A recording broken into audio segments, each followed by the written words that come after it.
habits that matter most after 50 still work. Okay, so we're going to discuss that for today's A. Please join me and please enjoy. Two of the world's most respected institutions, Harvard's School of Public Health and Oxford's Big Data Institute, has spent years studying what determines how long and how well we live. Their findings, drawn from hundreds of thousands of lives, coverage converge on a simple, almost startling truth. The habits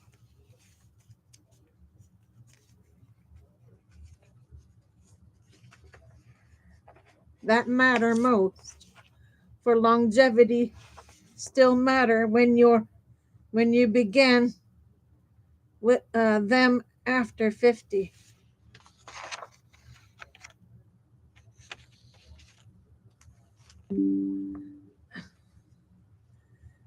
This is not the soft optimism of wellness culture. It is the hard math of epidemiology. Harvard's analysis shows that people who adopt 4 or 5 core habits at midlife gain 7 to 10 additional disease-free years compared to those who adopt none. Oxford's work, powered by millions of biological data points,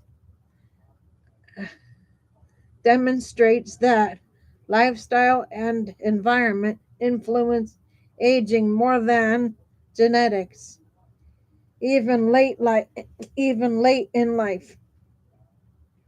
The message is clear. The window for change is wide open.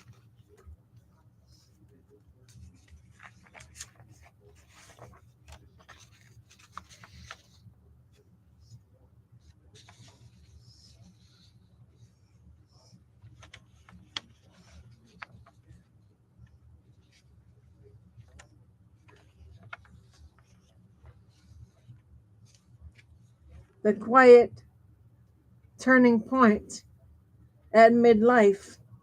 Something happens around 50. People begin to feel the weight of time, not in a catastrophic way, but in a quiet, accumulating awareness. The body sends small signals: stiffness in the morning, sleep that feels less restorative, blood pressure creeping upward, a parent's decline, reminding us our own trajectory. It's easy to interpret these signals as inevitabilities, but they are not inevitabilities. They are intivations. The science shows that the systems we fear are too far gone. The heart, the brain, the immune system, the muscles remain astonishingly modifiable. Even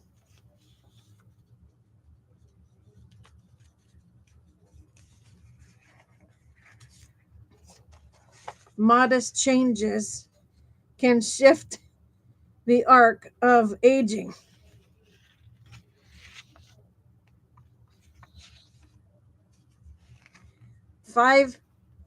the five habits Harvard and Oxford agree matter most. Not smoking, the single strongest lever of biological aging. Regular physical activity, especially walking, strength training, and balance work. Healthy weight, meta- metabolic stability, protects every organ system. High quality diet, whole foods, fiber, protein, healthy fats. Moderate alcohol intake or avoidance when medically indicated.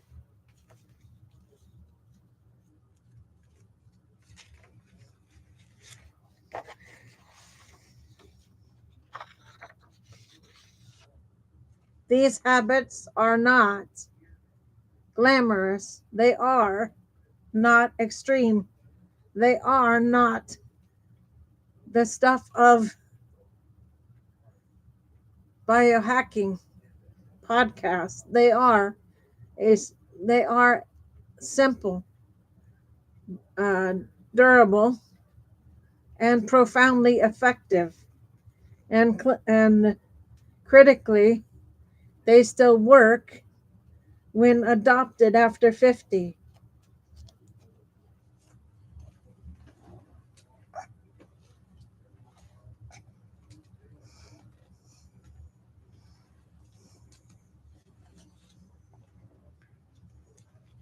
The biology of not too late.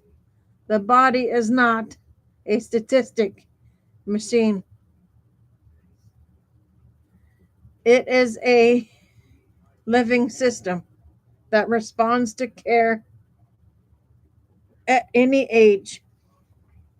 The heart remodels, arteries regain elasticity, blood pressure improves, inflammation falls, muscles grow.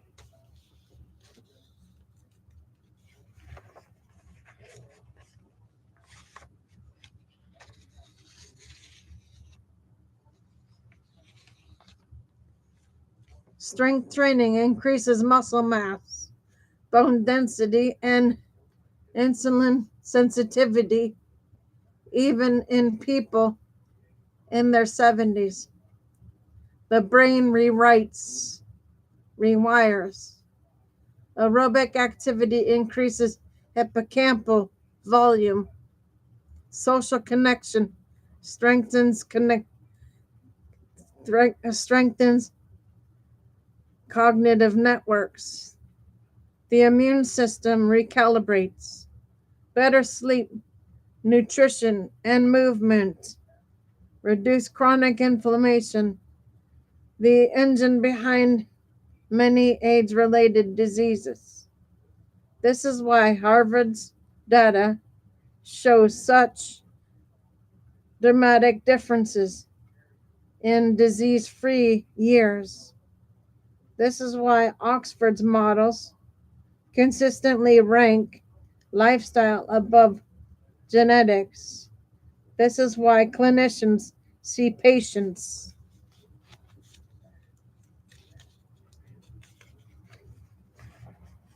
transform their trajectories even late in life.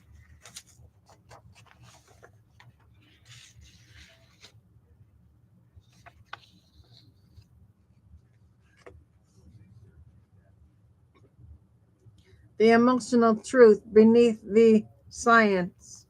People often ask whether it's too late because they fear regret. They fear the years they didn't exercise, the stress they didn't manage, the sleep they sacrificed, the habits they didn't build.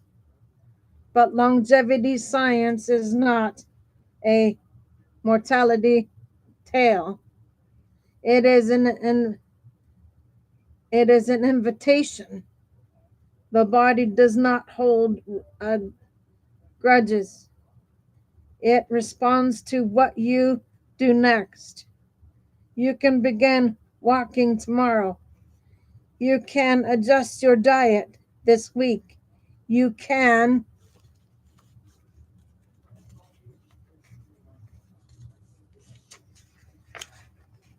strengthen your muscles this month. You can improve your sleep this season. And your future self, 10, 20, even 30 years from now, will feel the difference.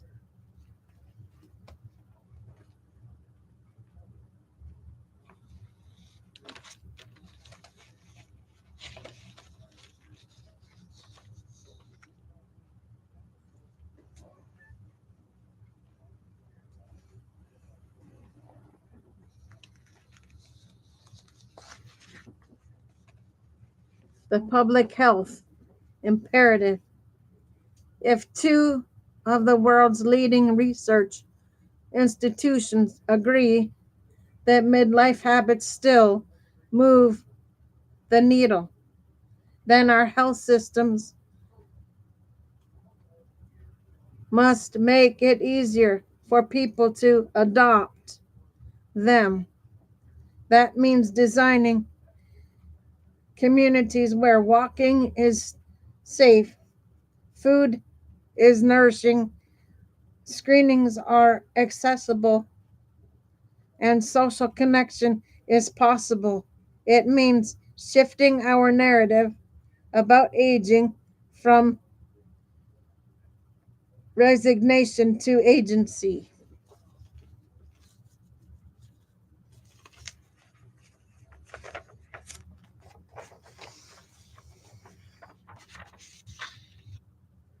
The science is clear.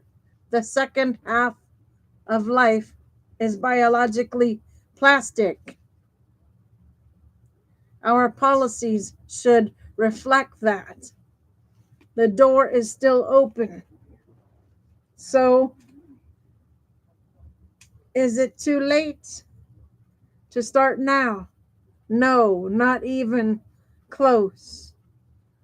The science is unequivocal.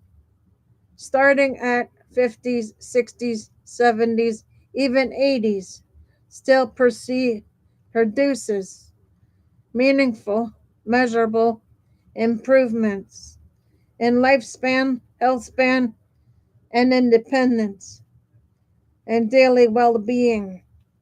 Longevity is not about living forever, it is about living well with strength, clarity, independence, and joy for as long as your life allows.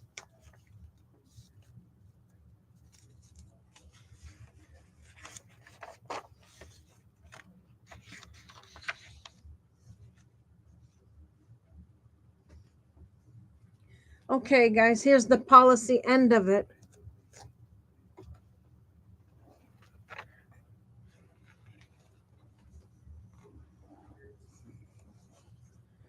Okay.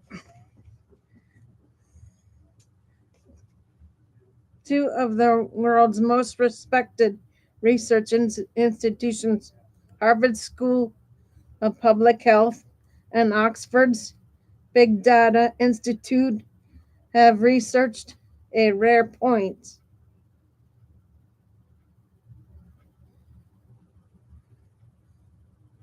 of agreement.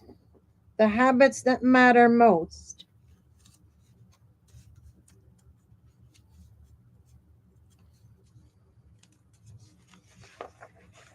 for longevity still matter when people begin them in their 50s, after 50.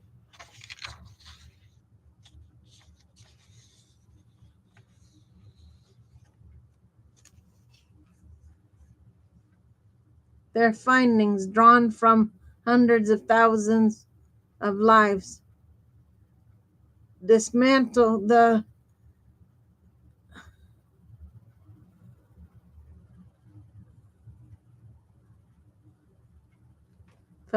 fatalistic idea that midlife is too late for meaningful change. It is not a wellness slogan, it is a public policy imperative. Harvard's analysis shows that adults who adopt four or four or five core habits at midlife gain 7 to 10 additional disease-free years compared to those who adopt none. Oxford's work demonstrates that lifestyle and environment influence aging more than genetics. Even late in life, these findings should reshape how we design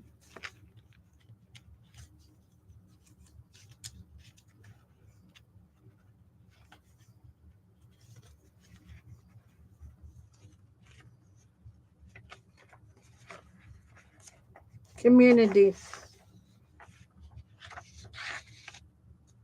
Fund prevention and structure Medicare and Medicaid incentives. If the second half of life is biologically plastic, then our systems must be too. The midlife turning point we ignore in policy. Around age 50, people begin to feel the quiet accumulation of risk, raising blood pressure, disrupted sleep, metabolic drift, early arthritis, the first hints of cognitive change.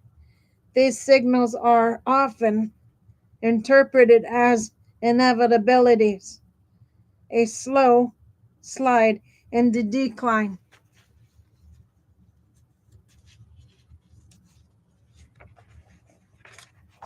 But science tells us they are not inevitabilities, they are intervention points. The problem is that our policies do not treat them that way. We invest heavily in late stage disease management while underfunding the midlife interventions that prevent those diseases in the first place. We treat prevention as a personal responsibility rather than a structural obligation.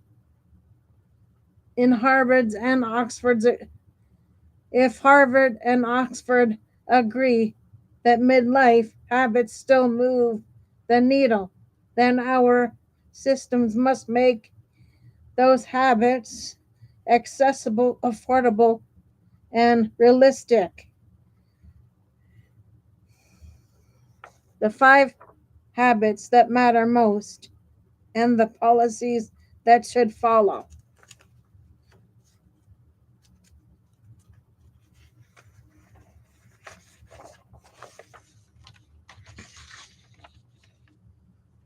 Harvard and Oxford identify 5 habits that most strongly shape longevity after 50.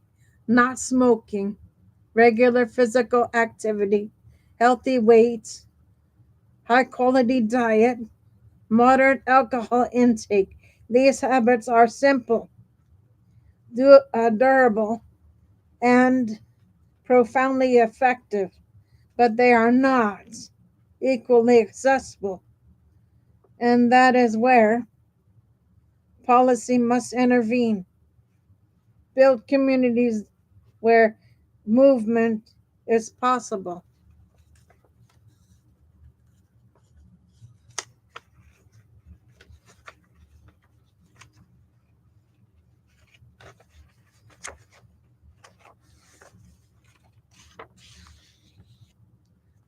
Sidewalks, street lighting, safe crossings, and green spaces are not amenities.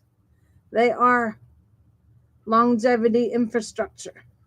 States should tie transportation funding to walkability matrix. Make healthy food the default, not the luxury.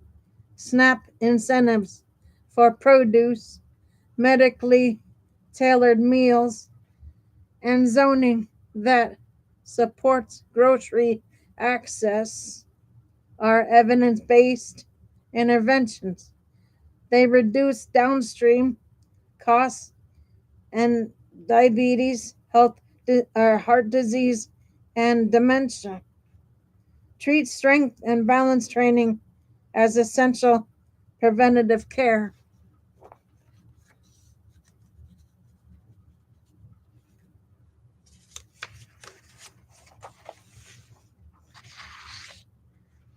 Falls, falls are one of the strongest predictors of loss of independence.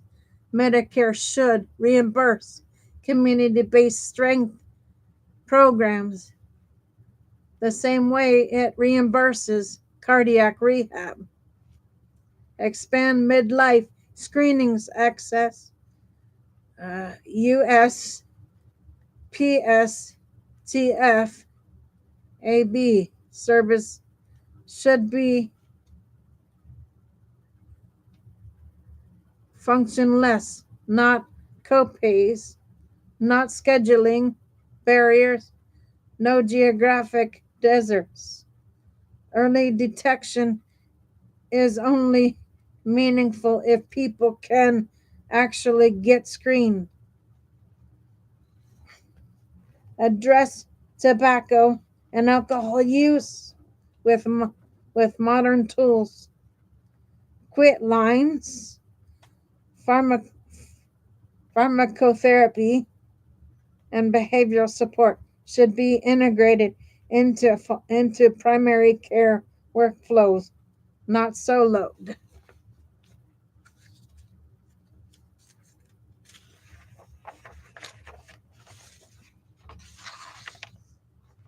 Alcohol use interventions should be normalized, not stigmatized. These are not radical proposals. They are evidence aligned, cost saving, and long overdue.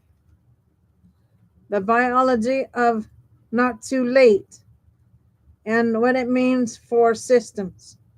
The body remains responsive well into older adulthood.